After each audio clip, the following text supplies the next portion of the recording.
Алматыда ғылым саласына үлесін қосып жүрген 90-нан астам жас ғалымға атлетикалық ауылдан баспана берілді. Еліміздің білім және ғылым министрлігі ғылыми қызметкерлердің жағдайын жақсартуды осылайша қолға алыпты. Жалпы ғалымдарға 120 пәтер үлестіру жоспарланған. Олардың дені жас мамандар. Тұрғын үйлер нұрлы жол бағдарламасы аясында сатып алу құқығы арқылы 20 жылға дейін жалға беріледі. Мұндай жеңілдіктің ерекшелігі 40 жасқа дейінгі ғалымдарға кезексіз баспаналы болу мүмкіндігі беріледі. Әрі қарыз Қазақстан ипотекалық компаниясы арқылы үстеме пайысыз беріледі. Осы көптен армандаған едім.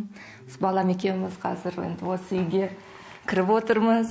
Мен бақыттымын. Үлкен алғысымды айтам. Бүкіл жандарға, осы көмектесіп жүрген адамдарға. Әйтпесе алдында кешемен бірге тұратынмын. 20 жыл, бірақ 46 мыңнан ол не? Өзін алсаң, кемінде 300 мыңдай төлеуің керексің.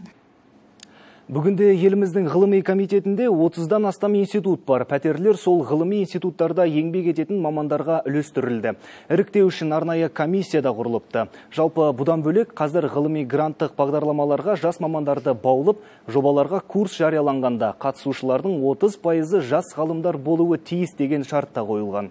Бұл ғылым саласын өркендетудің бағыттары болса керек.